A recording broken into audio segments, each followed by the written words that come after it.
네, 복되는 자그의 자리에 잘 오셨습니다. 우리 사사기 말씀 함께 보겠습니다. 본문 말씀 사사기 2장 16절부터 23절까지입니다. 사사기 2장 16절에서 23절, 구약성경 363면에 있는 사사기 2장 16절부터 23절까지를 한 절씩 나눠서 읽고요. 마지막 23절은 같이 보겠습니다. 사사기 2장 16절입니다. 여호와께서 사사들을 세우사 노략자의 손에서 그들을 구원하게 하셨으나 그들이 그 사사들에게도 순종하지 않고 오히려 다른 신들을 따라가 음행하며 그들에게 절하여 여호와의 명령을 순종하던 그들의 조상들이 행하던 길에서 속히 치우쳐 떠나서 그와 같이 행하지 아니하였다. 여호와께서 그들을 위하여 사사들을 세우실 때는 그 사사와 함께 하셨고 그 사사가 사는 날 동안에는 여호와께서 그들을 대적의 손에서 구원하셨으니 이는 그들이 대적에게 압박과 괴롭게 함을 받아 슬피 부르짖음으로 여호와께서 뜻을 돌이키셨음이거늘. 그 사사가 죽은 후에는 그들이 그들의 조상들과 더욱 타락하고 다른 신들을 따라 섬기며 그들에게 절하고 그들의 행위와 패역한 길을 그치지 아니하였습니다.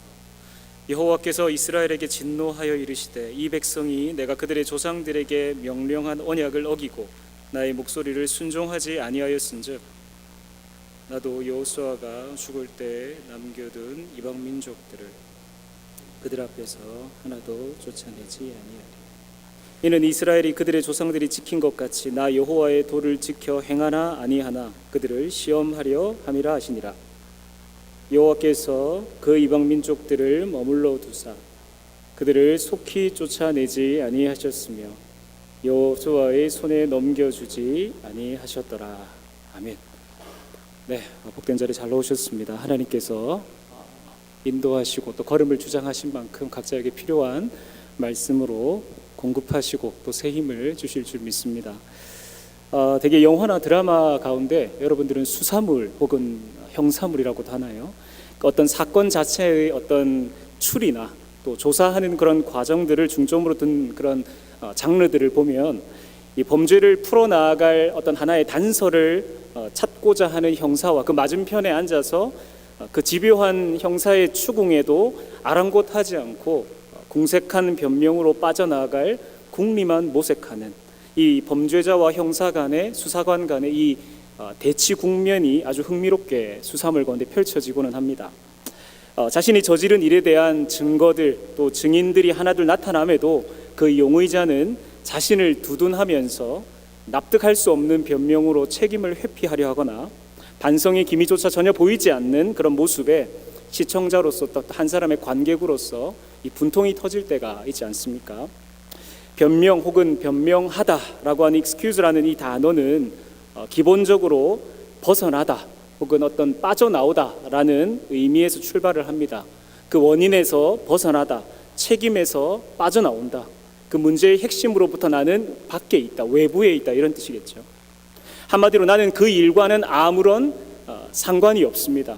나는 그 일에 대해서 아는 바가 전혀 없습니다. 난 아무 짓도 안 했습니다. 잘못한 사람이라고 저를 자꾸 취급하지 마세요. 몰아가지 마세요. 잘잘못을 따지고 드는 것에 대해 역정을 내면서 구구한 변명을 늘여놓습니다. 이런 궁색한 해명과 더불어서 감성파리까지 얹으며 본질을 호도하려고 하는 거죠. 일종의 종교적 나르시시즘이라고 할까요? 겉으로는 믿음 좋은 척을 하면서도 그 실상은 자신에게 도취된 그런 신앙입니다. 하나님을 위해서 사는 게 아니라 종교를 통해서 하나의 어떤 수단을 통해서 자기 만족을 추구하는 일종의 자기 숭배 사상이라 할 수 있죠. 그 자기 숭배 사상에 빠진 사람들을 보면 아주 자신을 과대평가합니다. 어떠한 제약도 어떠한 규칙도 자신을 침범할 수 없다라는 입장입니다. 하나님은 늘 내 편이시기 때문에, 하나님은 늘 내 편에 서 계시기 때문에 내가 종교적 금기를 혹여나 깬다 하더라도 하나님은 용인해 주실 거다. 하나님은 충분히 이해해 주실 거다. 아주 가볍게 무시하는 겁니다. 누가 보아도 사실은 자기 자신이 제일 잘 알면서 영적인 침체에 빠져 있음이 자명한데도 아주 열심히 내적으로 또 외부적으로 항변합니다. 어떻게 해요? 내 나름대로는 지금 이유가 있어서 내가 이 정도만 하는 거야. 이건 변명이 아니라 나름 현명한 거야. 내가 영적으로 얼마나 무너져 있었는지, 신앙의 게으름과 이 타협이 얼마나 깊어져 갔는지, 그렇게 하나님과의 관계가 얼마나 멀어져 있었는지를 인정하기보다 어떻게든 자신의 이 타당성을, 이 본인의 정당함을 주장하는데 총력을 기울입니다. 그렇게 내놓은 변명들이, 사실은 그러한 핑계들이 내 영혼을 얼마나 병들게 하고 있었는지를 전혀 깨닫지 못한 채 오히려 그 변명에 스스로 속고 있는 자신을 마주할 때가 얼마나 많습니까? 저는 오늘 설교의 제목을 변명 대신에 변화를 보여야 할 때라고 정했습니다. 우리가 함께 사사기의 말씀을 나누는 가운데 어쩌면 끝없이 반복되는 사실은 불편한 진실일 수도 있겠죠. 우리의 그 이중 생활의 민낯을 마주하게 될지도 모르겠습니다. 별다른 죄책감도 없이 어떤 양심의 가책도 없이 신앙의 그저 외식만을 유지한 채 하나님보다 자기 욕망을 더 사랑하면서 오히려 그것을 위해 더 투자하고 헌신해온 자기애로 넘치는 나와 대면하게 될 것입니다. 세상 가운데 우리는 선한 영향력이라는 말이 있었죠. 우리는 그리스도의 향기다, 이런 말이 있었습니다. 어쩌면 이제는 공허한 하나의 슬로건이 된 지 오랜 거죠. 오히려 세상의 문화 속에 너무나 깊이 파묻힌 채 세상을 바꿔가야 한다, 세상을 변혁해야 한다라는 그 역할은 온데간데 없이 완전히 세속화되어가는 이 세태 속에서 무엇보다 우리는 우리 자신과 대면하는 용기 있는 믿음의 종들, 또 믿음의 동력자들이 될 수 있기를 바랍니다. 더불어 암울하고도 어쩌면 아주 어두운 시대의 단면을 우리는 본문 가운데 마주하게 될 것입니다. 자기 소견에 옳은 대로, 우리가 잘 알고 있죠, 보기에 좋은 대로 살아가던 그 이들의 실패와 몰락을 우리는 반면교사로 삼아서 그동안 자신의 행위에 아무런 죄책감도 어떠한 책임감도 느끼지 못한 채 구구절절 변명만 늘여놓는 그런 삶을 이제는 다 청산하고 총체적인 변화로, 아니 전면적인 어떤 영적 쇄신으로 나아가는 기회와 또 계기가 될 수 있기를 주님의 이름으로 소망합니다. 하나님께서는 일찍이 모세와 여호수아를 통해서 분명히 고지하셨습니다. 알려주셨어요. 가나안 민족과는 절대로 뭐하지 마라, 언약을 맺지 말라, 경고의 메시지를 주셨습니다. 우리 자막을 보면서 여호수아 23장의 말씀을 같이 한번 볼까요? 여호수아 23장 12절과 13절입니다. 함께 읽겠습니다. 시작. 너희가 만일 돌아서서 너희 중에 남아있는 이 민족들을 가까이 하여 왕래하면 확실히 알라. 그들이 너희에게 올무가 되며 덫이 되며 너희의 옆구리에 채찍이 되며 너희 눈에 가시가 되었어. 너희가 마침내 너희의 하나님 여호와께서 너희에게 주신 이 아름다운 땅에서 멸하리라.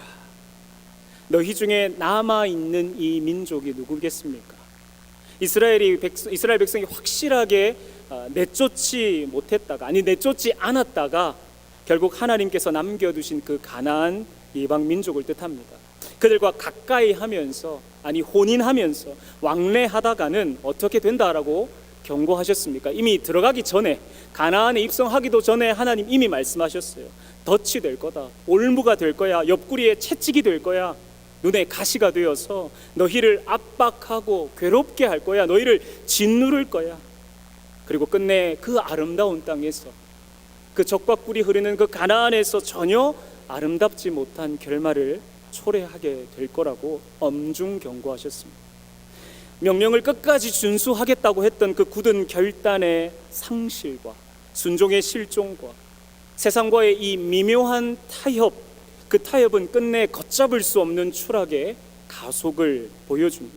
오늘로 치면 포용과 어떤 연대라는 아주 그럴듯한 명분을 내세웁니다.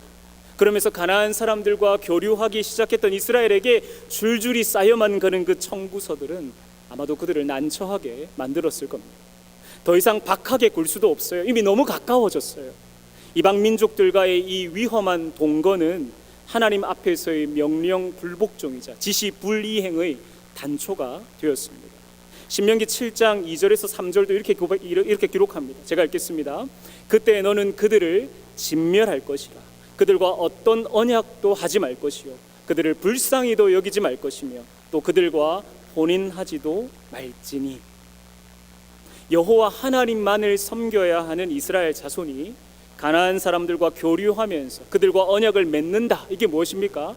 가나안 땅, 이 새로운 땅에 갔죠. 새로운 땅에 정착하는 데 있어서 꽤나 유리하고 어쩌면 효율적인 판단이라고 생각했을지 모릅니다. 나름의 이 반사 이익을 얻는 차원도 있지 않겠나라고 하는 합리적인 대안으로 그들은 여겼을지 모르겠습니다.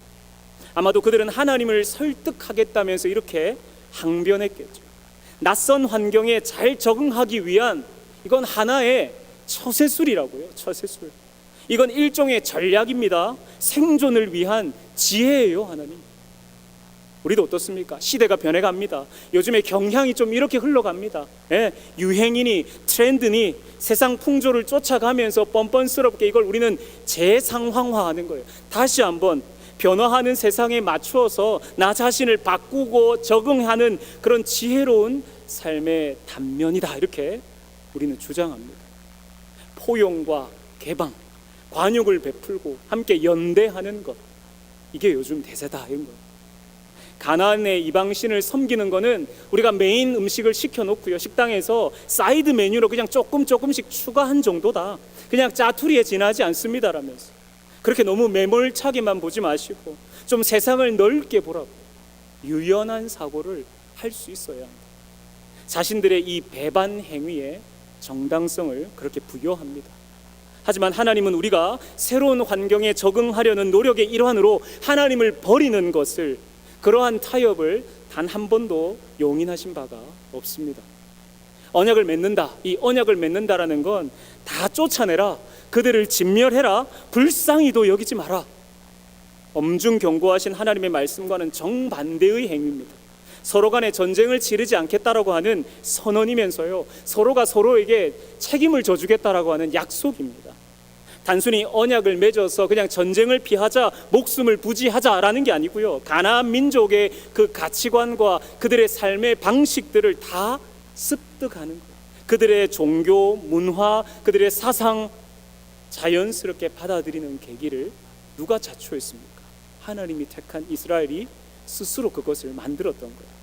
하나님께서 우려하신 것은 바로 이렇게 가나안의 문화에 동화되고 그들의 삶의 방식을 용인함으로써 점점 하나님 백성 이 본연의 정체성마저 상실할 것을 너무나 잘 아셨기 때문에 그러한 뻔한 수순을 일부러 밟지 말라고.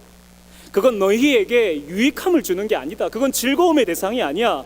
너희를 오히려 더 심한 압박과 괴로움으로 결핍과 고립을 초래할 것이다. 하나님은 애초부터 금지하셨습니다. 이러한 금지령, 이러한 엄중 경고는 어떤 인종적인 혈통적인 문제가 아닙니다. 이걸 우리가 성경을 잘못 보면요 하나님이 배타적으로 지금 자기 민족만 아주 예쁘게 아주 우월하게 챙기시는 것처럼 보여요. 다른 나라 사람들은, 다른 민족들은 하나님이 막 하대하는 것처럼 소위 인종차별주의적인 태도를 본문이 지금 견지하는 걸까요? 사실 이 모든 게 왜 하나님이 이렇게 엄중히 경고하셨냐면요 이게 사실 신앙의 문제랑 너무나 깊이 결부되기 때문에 하나님께서 민감하게 반응하실 수밖에 없는 거예요. 무슨 말인가 하니 그들과의 그냥 가벼운 악수 한번, 그냥 가벼운 포옹 한번, 같이 한번 겸상해서 밥 먹는 거, 그들과 같이 동거하는 거, 이게 결국에는 본문에 우리가 읽지는 않았지만 저기 위에 12절에 올라가면요 여호와를 버리고 다른 신들, 곧 그들의 주위에 있는 백성의 신들을 따라 그들에게 절하는 상태를 초래할 게 너무나 뻔하기 때문에 그래서 하나님은 엄히 경고하셨습니다. 가나안 사람들 자체가 문제가 아니에요. 교회 밖의 사람들을 배척하라가 아니고요 가나안 사람들의 신이, 그들이 애정과 관심을 쏟아붓는 그 대상들이 이스라엘에게, 믿는 우리에게 올무가 되는 거예요. 가시가 된다는 거예요. 거기에 우리는 주목하는 겁니다. 쫓아내지 않고 말끔하게 정리 안 하고 100% 확실히 청소 안 하면 친교를 이루고자 언약을 맺고 통혼하면서 이러한 모든 절차들은, 이러한 모든 전철은 인종적인 문제가 아니라는 겁니다. 신앙적이고 종교적인 문제가 된다는 것, 즉 여호와 절대신앙, 그 절대신앙에 아주 치명적인 손상을 입힐 우려가 다분하다라는 것을 말씀합니다. 우리는 세상의 빛과 세상의 소금입니다. 나 홀로 고립되어서 일종의 외골수처럼 신앙생활하며 외부와의 차단, 외부와의 절연 이런 것들을 내세우는 건 온당하지 않죠. 오히려 세상으로 더 다가가고 그들과 마주하고 그 안으로 더 들어가야 합니다. 하지만 그들과의 관계를 맺는 것, 그 연결이 자꾸만 나의 신앙의 위협이 되고 내 가치관을 자꾸만 혼란스럽게 만든다거나 나의 경건 생활마저 등한시하게 만든다면, 아니 자꾸만 영적으로 뒷걸음질 치게 만들고 근데 나의 믿음 생활을 완전히 쑥대밭이 되게 한다면 우리는 과감히 끊어내고 정리해야 하는 줄 믿습니다. 사실 여호수아는 이미 이스라엘 백성들이 시간이 지나면요 신앙이 변질될 걸 미리 다 알았던 것 같아요. 그러면서 유언을 남깁니다. 여호수아 24장 15절에 너희가 섬길 자를 오늘 택하라 말해. 오직 나와 내 집은 여호와를 섬기겠노라. 하지만 여호수아가 죽고 나서 세월이 흐릅니다. 가나안 땅에 태어난 이스라엘 사람들은 하나님을 버리기 시작했고 그들이 믿는 그 신들, 가나안의 그 주위에 있는 수많은 이방 신들을 섬기기 시작했습니다. 하나님은 우리가 눈에 잡히는, 내 눈에 바로 걸리는 그런 손쉬운 대안들을 통해서 상황을 타개하려고 하는 그런 기회주의적인 태도의 진노를 금하지 못하십니다. 사사기 12장 12절 같이 한번 읽겠습니다. 한번 자막을 띄워주시면 사사기 2장 12절 함께 읽겠습니다. 시작. 여호와를 버리고 다른 신들 곧 그들의 주위에 있는 백성의 신들을 따라 그들에게 절하여 여호와를 진노하게 하였으되. 이스라엘은 어쩌면 이런 생각을 할 수도 있었을 것 같아요. 하나님은 광야에서나 통했지, 하나님은 그때나 통했지, 가나안이라고 하는 이 새롭게 정착한 땅에서는 하나님만으로는 안 먹힐 것 같아. 하나님만 붙잡는 거 가지고는 뭔가 불안해. 아주 무례하고도 무지한 생각을 했을지 모릅니다. 그래서 가나안에 어울리는, 아니 이 2025년 이 밴쿠버에서 어울리는 이곳에서 먹히는 신을 섬겨야 해요. 같이 섬깁니다. 그 땅에서 하나님이 인도하여 들어가게 하신 그 가나안에서 풍요롭게 부요하게 안락하게 살아가기 위해서는 새로운 신이 필요한 겁니다. 바알과 아스다롯이 필요하다라고 자체 판단하는 거예요. 풍요와 다산의 신입니다. 쾌락과 성의 해방이라고 하는, 듣기만 해도 너무나 부도덕한 요소가 다분한 그 신들을 하나님과 함께 섬긴다면서 그게 아주 적절한 판단이에요. 그건 아주 지혜롭고 현명한 선택. 경제적인 이득도 이왕이면 여러 신들에게 도움을 구하면서 좀 도움도 받고 일종의 뭡니까? 분산 투자인 거예요. 분산 투자. 그렇게 이스라엘은 주위에 있는 백성의 신들에게 기웃거리기 시작했고 결국 그것이 자신들을 옥죄고 그것이 오히려 자신을 짓누른다는 사실을 애써 부정하면서 마치 중독에, 이 마약에 중독된 것처럼 헤어나올 수 없는 그 죄악의 늪으로 스스로를 몰아넣었습니다. 그런데 결국 그들 스스로 감당할 수 없는 후폭풍을 마주하게 되죠. 하나님께서는 그들을 노략하는 자들의 공격을 허용하셨습니다. 가진 것들을 다 빼앗기도록 허락하셨어요. 이제 더 이상 약탈해오는 이 약탈자들이 공격해오는 걸 이스라엘이 막아낼 재간이 없습니다. 왜요? 하나님이 그들에게 재앙을 내리셨기 때문에. 싸우러 나가면 나갈수록 계속 패잔병이 되어서 돌아오는 것뿐입니다. 우리 2장 14절과 15절의 말씀 띄워주시면 함께 읽어볼까요? 함께 읽겠습니다. 여호와께서 이스라엘에게 진노하사 노력하는 자의 손에 넘겨주사 또 주위에 있는 대적의 손에 팔아 넘기심에 그들이 다시는 대적을 당하지 못하였습니다. 그들이 어디로 가든지 여호와의 손이 그들에게 재앙을 내리시니 곧 여호와께서 말씀하신 것과 같고 여호와께서 그들에게 맹세하신 것과 같아서 그들의 괴로움이 심하였더라. 지나치게 낙관적이면서 항상 하나님은 내 편이야, 항상 하나님은 우리 편이야 라고 쉴 새 없이 희망 회로를 돌렸던 이스라엘이 크게 한 방 얻어맞습니다. 하나님은 자신이 약속한 대로 순종하는 자에게 복을 주시지만 불순종하는 자들에겐 심판하신다는 사실을 보여주시는 거죠. 하나님이 함께하지 않는 이스라엘은 더 이상 대적의 상대가 전혀 못 됩니다. 하나님의 진노는 뜸구름 잡는 것처럼 추상적인 게 아닙니다. 오히려 아주 현실적인 어려움을 가져다 준다는 사실을 우리는 기억해야 합니다. 나는 예외일 거야. 난 타격 없을 거야. 그동안 내가 그래도 해온 게 있는데 설마 나는 아니겠지. 호언장담한다면 큰 코 다칩니다. 하나님께 등을 돌리고 우상을 숭배함으로 가나안이라고 하는 그 목적지까지 인도하신 하나님을 의도적으로 외면하고, 아니 주신 명령조차 전혀 의식하지 않는 이들에게 하나님의 진노는 달아날 수 없는 재앙으로 임하고 있습니다. 함께 그 18절의 말씀 같이 한번 읽어주시겠습니까? 18절입니다. 시작. 여호와께서 그들을 위하여 사사들을 세우실 때에는 그 사사와 동안에는 여호와께서 대적의 손에서 구원하셨으니 이는 그들이 대적에게 압박과 괴롭게 함을 받아 슬피 부르짖음으로 여호와께서 뜻을 돌이키셨음은 거늘. 아멘. 잘 보시면요, 재앙을 내린 분도 하나님이셨어요. 달아날 재간이 없는 그 재앙도 하나님이 주셨다면 그 재앙으로 인하여 닭똥 같은 눈물로 하소연하는 자기 백성을 바라보면서 미간을 찌푸리시는 분도 하나님이십니다. 애정을 동량하고 구애의 눈빛을 보내는 이스라엘에게 하나님의 자비와 긍휼과 사랑의 성품이 발현합니다. 그렇게 하나님은 사사를 세워서 괴롭게 하는 그 노략자들의 손에서 이스라엘을 구원하십니다. 그렇게 하신 이유가 무엇이라고 우리가 읽은 18절은 말합니까? 그들이 대적에게 압박과 괴롭게 함을 받아 슬피 부르짖음으로, 그리고 하나님은 끝내 뜻을 돌이키셨다, 이렇게 성경은 말합니다. 기존에 심판하려 했던, 징계하려 했던, 처벌하려 했던 그 계획을 철회하시는 겁니다.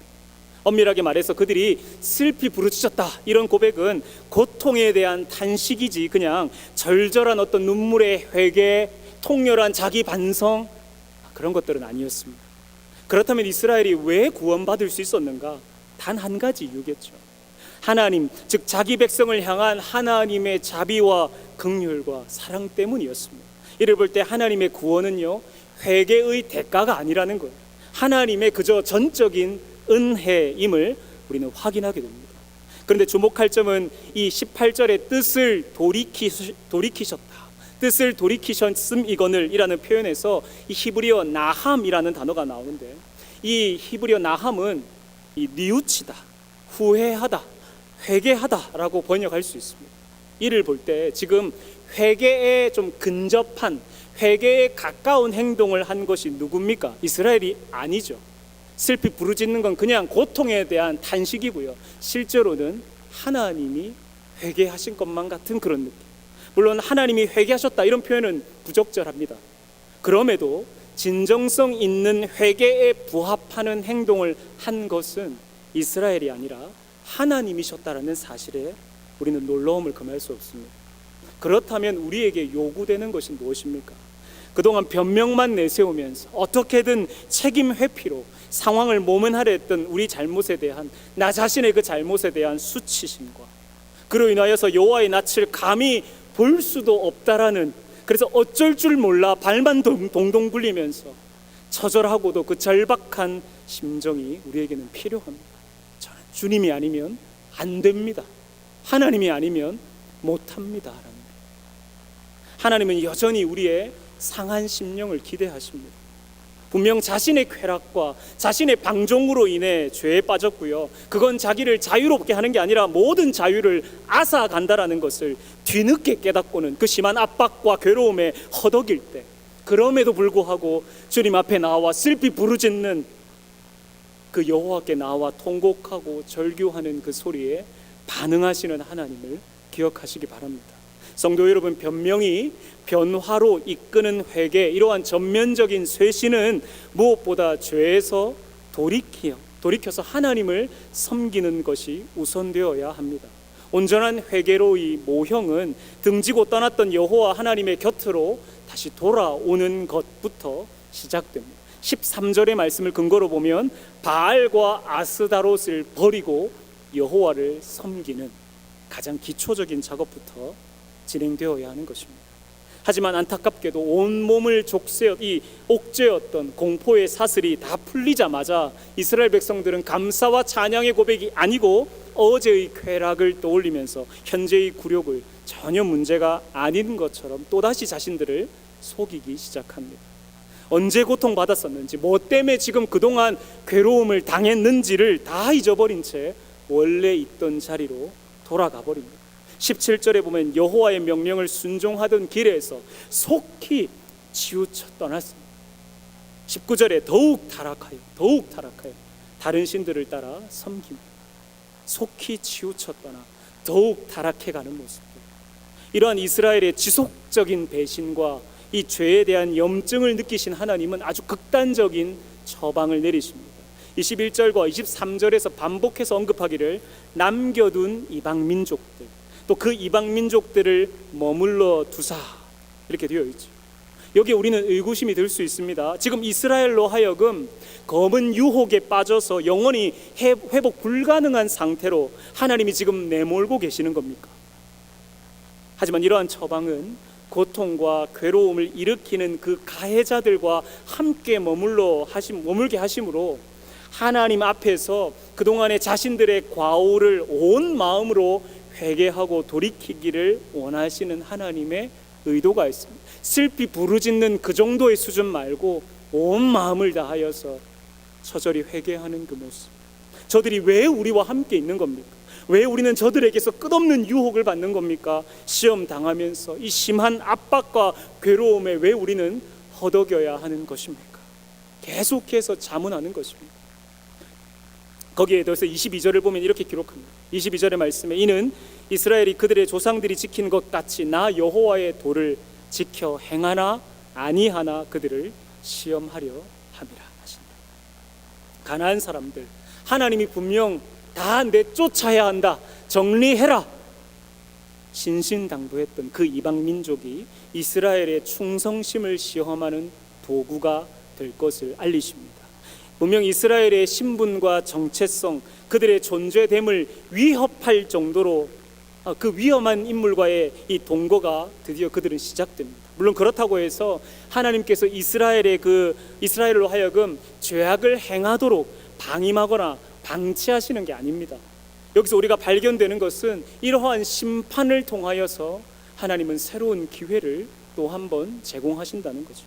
마치 에덴 동산에서 아담과 하와가 선악을 알게 하는 지식나무의 그 열매에 대해서 어떻게 그들이 처신하는가를 가만히 두고 보셨던 것처럼 가나안 민족을 따라서 우상을 숭배하는지 아니면 그들 주위에 신들이 사방에 널려 있음에도 눈길 한번 주지 않고 온전한 믿음으로 충성하고 순종하는가를 지켜보시겠다라고 하는 것입니다.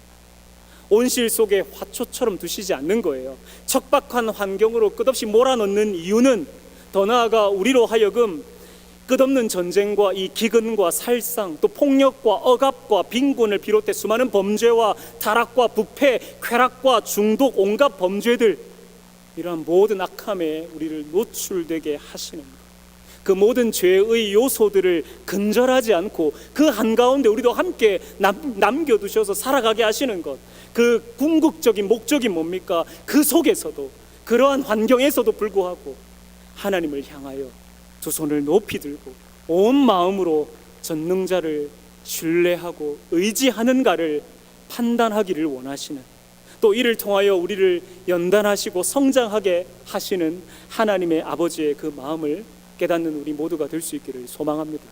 말씀을 정리하면요, 기본적으로 하나님께서 택하신 이스라엘은 거룩한 백성입니다. 그래서 반드시 그들은 감당해야 할 사명이 있어요. 그건 바로 하나님과 이 세상을 중보하는 제사장 나라로서의 역할을 바르게 수행해야 했습니다. 자기 민족 가운데 역사하신 그 하나님의 세밀한 인도하심, 그분의 구원하심을 만천하에 널리 알려야 했습니다. 그게 그들의 미션이었습니다. 이를 볼 때 가나안에서 누리고 있는, 그들이 현재 누리는 어떤 번영과 성취는 하나님을 향한 순종의 결과일 뿐이지 그것이 삶의 목표가 될 수는 없습니다. 하지만 이스라엘은 낯선 환경에 적응하고 정착하기 위해 이러한 우선순위를 자꾸만 재설정하기 시작합니다. 이스라엘 존재의 근원이 되시는 하나님을 버려버립니다. 언약을 스스로 파기하는 거예요. 도리어 가나안 민족의 이방신들을 섬김으로 하나님의 진노를 유발했습니다. 우리 또한 지금 우리가 누리는 부요함과 풍요로움, 번성함과 이 안정감에 도취되어서 주객이 전도되어 있을지도 모릅니다. 지금 획득한 모든 삶의 유익과 만족은 하나님으로부터 주어진 은혜로서 부수적인 결과물일 뿐이지 결코 그것이 삶의 목적이 될 수는 없습니다. 하지만 이스라엘은 비를 내리시고 풍요를 베푸시는 창조주 하나님을 배반했습니다. 삶의 중심으로부터 그 하나님을 몰아내버렸어요. 그 자리에 다른 이방신들을 세워놓고는 아주 태연합니다. 당당합니다.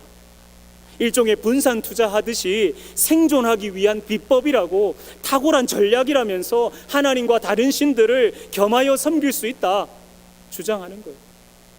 하지만 성경은 그들이 분명 여호와를 버리고 바알과 아스다롯을 섬겼다라고 확실하게 구분짓고 있습니다.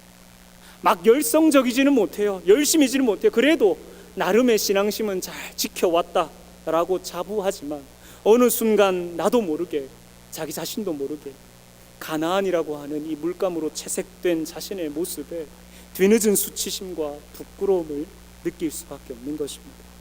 우리 삶을 억누르고 짓누르는 그 모든 괴로움으로부터 벗어나기를 갈망하는 우리 삼성교회 믿음의 동력자 여러분, 하나님은 다시 한번 우리에게 도전할 수 있는 기회를 허락하십니다. 다시금 순종할 수 있는 계기를 말씀을 통하여 마련해 주십니다. 속히 떠나 더욱 타락해버렸던 그 악순환의 고리를 이제는 우리가 끊어버리고 끝없는 변명과 핑계 대신에 삶의 총체적인 변화, 뒤집어지는 그 역사, 회개를 넘어서 회복으로 나아가는 은혜가 우리 모두에게 있기를 소망합니다. 여호와의 도를 지켜 행하나 아니하나 오늘도 우리는 시험을 치르고 있습니다. 열심히 시험 치르면서 또 이 자리까지 오셨습니다. 아무쪼록 이 시험장 안에서 주변의 눈치만 보면서 궁색한 논리만 앞세웁니다. 그러면서 그렇기보다는 출제자이신, 이 시험의 출제자이신 하나님의 의도를 명확하게 파악하고 속히 쫓아내야 할, 정리해야 할 대상들은 과감하게 절연하고 이방 민족들과 자꾸만 가까이 하기보다 여호와 하나님을 우리 삶의 중심에 모시고 그 말씀 곁을 떠나지 않으므로 이제는 변명 대신에 변화를 날마다 보이며 살아가는 신실한 믿음의 종들 다 되시기를 주님의 이름으로 간절히 소망합니다. 아멘. 우리 주신 말씀